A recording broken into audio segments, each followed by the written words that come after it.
جی یہ قرآن ہے جو آپ کے سامنے پاکستان کی رہنے والی ایک لیڈی جس کا نام نسیم اختر ہے، پاکستان گجرات سے اس کا تعلق ہے. اس عورت نے 32 سال کے اندر 32 ایئرز کے اندر پورا قرآن سوئی اور دھاگے کی مدد سے کپڑے کے اوپر کڑھائی کر کے کمپلیٹ کیا.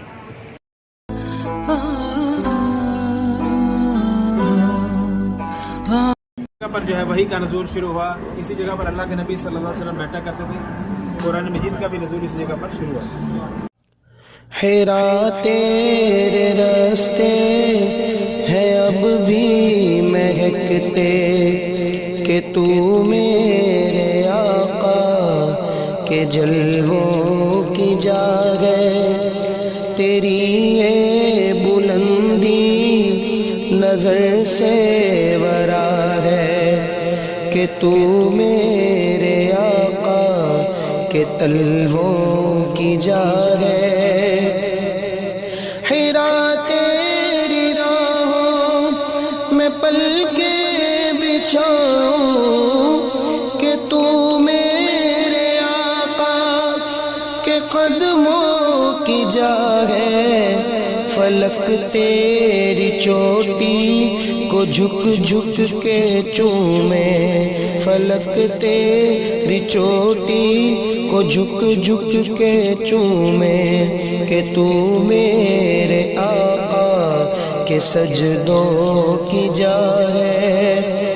مٹائی ہے منکر نے ہر نشانی کہ بس ہو عرب سے نبی کی کہانی.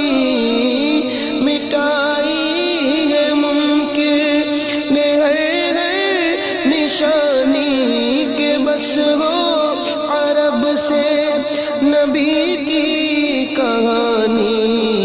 حرا کی نشانی وہی ہے پرانی کہ تو میرے آقا کے یادوں کی جا ہے. حرا تیرے راستے ہیں اب بھی مہکتے کہ تو میرے آقا کے جلووں کی جا ہے.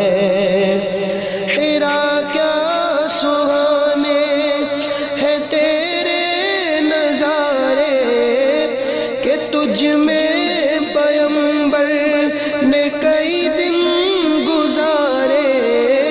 حرا کیا سہانے ہے تیرے نظارے کہ تجھ میں پیغمبر نے کئی دن گزارے. تیرے سارے پتھر ہے روشن ستارے کہ تو میرے آقا کے کرنوں کی جا ہے. حرا تیرے راستے ہیں اب بھی مہکتے کہ تو میرے آقا کے جلووں کی جا ہے. حرا تجھ کو دیکھا بڑا چین آیا. حرا تو نے چپ کے میں سب کچھ بتایا.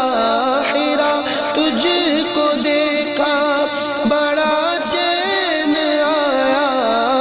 حرا تو نے چپ کے میں سب کچھ بتایا. حرا تجھ میں آیا ہے جو بھی ہے آیا. جب آپ صلی اللہ علیہ وسلم کے اوپر جو ہے وحی کا نزول شروع ہوا تو آپ صلی اللہ علیہ وسلم غار حرا میں موجود ہیں. وحی کا جب نزول شروع ہوا تو آپ صلی اللہ علیہ وسلم پریشانی کے عالم میں گھر سے اترے اور گھر میں آ کر کے ساری اپنی کیفیت حضرت خدیجہ رضی اللہ تعالیٰ عنہ کے ساتھ شیئر کر فرمایا زملونی زملونی، میرے اوپر چادر اوڑھ دیجیے، خوف آ رہا ہے. تو اللہ کے نبی صلی اللہ علیہ وسلم کی اس کیفیت کے مقابلے میں حضرت خدیجہ رضی اللہ تعالیٰ عنہ اللہ کے نبی کی ہمت بڑھا رہی ہے، حوصلہ دے رہی ہے، ساتھ دے رہی ہے. اور اللہ کے نبی صلی اللہ علیہ وسلم کا ساتھ دیتے ہوئے جن کلمات کی ادائیگی انہوں نے کی، جن کلمات کے ساتھ اللہ کے نبی کی ہمت بڑھائی، وہ الفاظ اور وہ کلمات آج کے دن تک تاریخ میں بڑے سنہری طور پر جانے جاتے ہیں. کیا فرماتی ہیں؟ فرماتی ہیں ابشر فواللہ لا یخزیک اللہ ابدا، اللہ کے نبی آپ پریشان مت ہو, اللہ آپ کو ضائع نہیں کرے گا. کون فرما رہی ہیں؟ خدیجہ رضی اللہ عنہا. اور کس سے فرما رہی ہیں؟ اپنے خاوند محترم جناب محمد رسول اللہ صلی اللہ علیہ وسلم فرماتی ہے اللہ کے نبی آپ پریشان مت ہو, اللہ آپ کو ضائع نہیں کرے گا. کیوں ضائع نہیں کرے گا؟ کیونکہ آپ لوگوں کو جوڑنے والے. پھر فرماتی ہے وتصدق الحدیث, آپ کو سچی بات کرنے والے. وتحمل القلب, غریبوں کا بوجھ اٹھانے والے. وتقری الضیف, مہمان نوازی کرنے والے. وتعین علی نوائب الحق, حق بات کرنے والے ہیں اور حق کا ساتھ دینے والے. یعنی اللہ کے نبی صلی اللہ علیہ وسلم پریشانی کے عالم میں, خوف کے عالم میں, اور حضرت خدیجہ رضی اللہ تعالی عنہا اللہ کے نبی کی صفات بیان کر کے اللہ کے نبی کی ہمت بڑھا رہے ہیں.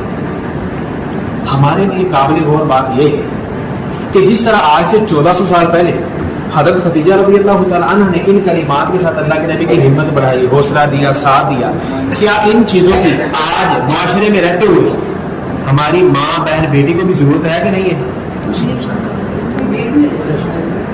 آواز نہیں آ رہی, بات سمجھ آئی؟ سمجھ آئی؟ خاوند کے ساتھ اگر پریشانی والا معاملہ آ جائے تو بیوی کو کیا کرنا چاہیے؟ گھر سر پہ اٹھانا چاہیے. ہوتا ہے ویسے ہی,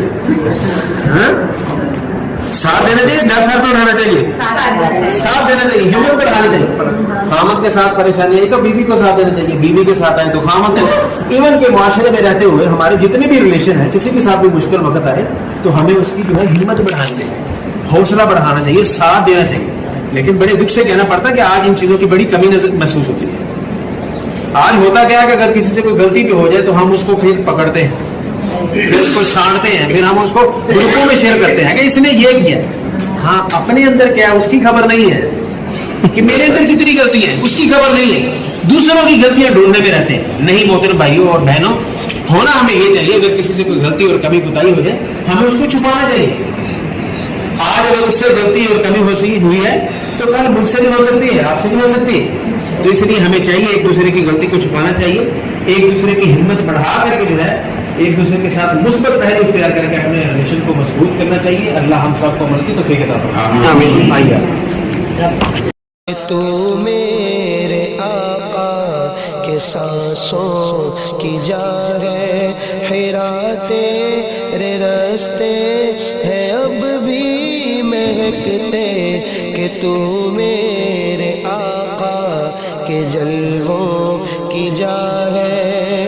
حرا پر جو ہے وہی کا نزول شروع ہوا. اسی جگہ پر اللہ کے نبی صلی اللہ علیہ وسلم سارے جگ میں ہے تیرا چراغ, کیا کہ نازل کیا, کہ نازل کیا تجھ میں خالق نے قرآن. ہے کون و مقام میں ہے تجھ سے چراغ, ہے کون و مقام میں بھی تجھ سے چراغ, کہ تو میرے آقا کے اشکوں کی جا ہے.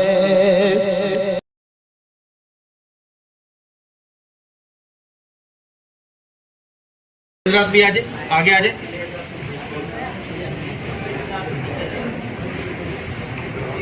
جی, یہ قرآن ہے جو آپ کے سامنے. پاکستان کی رہنے والی ایک لیڈی جس کا نام نسیم اختر ہے, پاکستان گجرات سے اس کا تعلق ہے. اس عورت نے 32 سال کے اندر 32 ایئرز کے اندر پورا قرآن سوئی اور دھاگے کی مدد سے کپڑے کے اوپر کڑھائی کر کے کمپلیٹ کیا. قرآن کو کمپلیٹ کیا, اس کی عمر 62 سال تھی. 63ویں سال میں 2018 میں اس قرآن کو لے کر کے سعودی عرب میں وقف کرنے کے لیے آئی تھی, اور بحمدللہ میں نے اس کا جو ہے ترجمہ وغیرہ کیا تھا. آج بھی وہ عورت حیات ہے. کہتی ہے کہ 1 بجے سے لے کے اذان فجر تک کون سا ٹائم ہوتا ہے؟ یہ پوری دنیا کے سو جانے والا ٹائم, تہجد کا ٹائم.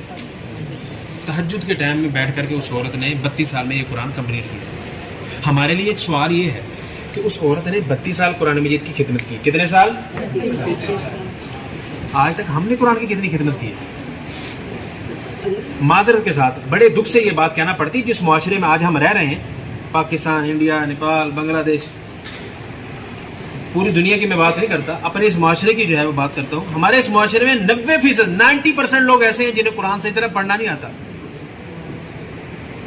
معذرت کے ساتھ آپ میری بات سے ایگری کریں گے, قرآن لے کر کے اپنے گلی محلے میں نا کارنر پہ کھڑے ہو جائیں آپ اور چیک کریں تھوڑا سا لوگ, وہ آپ کو اندازہ ہو جائے کیونکہ ہم نے اس قرآن کے ساتھ بڑا ناروا سلوک کیا. ہم نے چند مخصوص چیزوں کے لیے اس قرآن کو رکھا ہوا, یا تو قسمیں اٹھانے کے لیے, یا جب کسی پڑے اور پنچایت کے اندر ہمیں اپنی ضرورت پڑتی ہے نا سچائی بیان کرنے کی, تب قرآن کو اٹھانے کے لیے, اگر کوئی فوت ہو جائے تو تب پڑھنے کے لیے, ٹھیک ہے نا. ادروائز ہم نے زندگی میں اس قرآن کو کھولنا نہیں ہوتا. اور اللہ نے یہ قرآن سمجھنے کے لیے نازل کیا ہے, عمل کرنے کے لیے نازل کیا, اور عمل کرنے کے لیے کبھی ہم نے کھولا ہی نہیں ہے. اگر ہم نے سمجھنے کے لیے کھولا ہو تو ہمیں پتا ہو کہ اللہ نے ہمارے لیے حلال کیا رکھا ہے اور حرام کیا رکھا ہے. اگر ہم نے سمجھنے کے لیے کھولا ہو تو آج میری ماں بہن بیٹی کو پتا ہو کہ پردے کے جو احکامات ہیں وہ کسی مولوی مفتی کا جو ہے فتویٰ نہیں ہے, بلکہ اللہ کا حکم ہے قرآن کے اندر. اگر ہم نے ترجمے کے ساتھ اس قرآن کو پڑھا ہو تو ہمیں پتا ہو کہ اللہ تعالیٰ نے قرآن مجید کے اندر حدیں کتنی رکھی ہیں, ان حدوں کو ہم نے کراس نہیں کرنا. آج ہم نے قرآن کو سمجھا ہی نہیں ہے.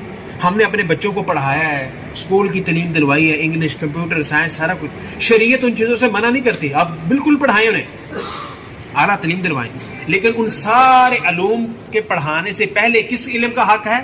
اللہ کے اس قرآن کا.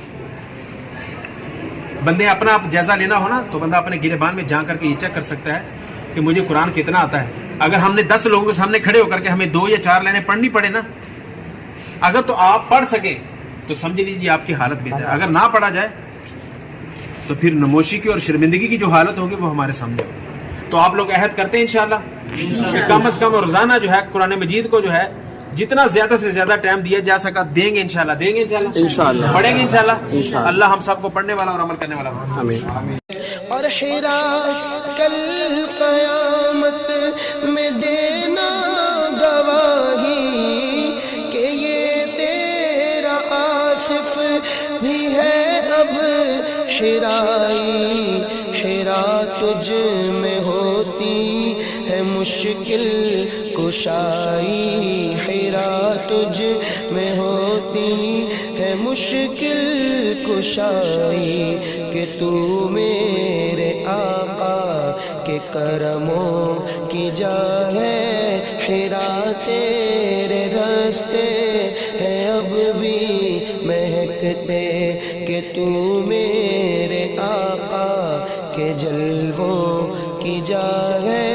تیری یہ بلندی نظر سے ورا ہے کہ تو میرے آقا کے تلووں کی جا ہے. اللہ پاک اس کلام کے سننے والے کو بھی جلد غار حرا کی زیارت اور حاضری سے مشرف فرمائے. آمین بجاہ سید المرسلین صلی اللہ تعالیٰ علیہ وسلم.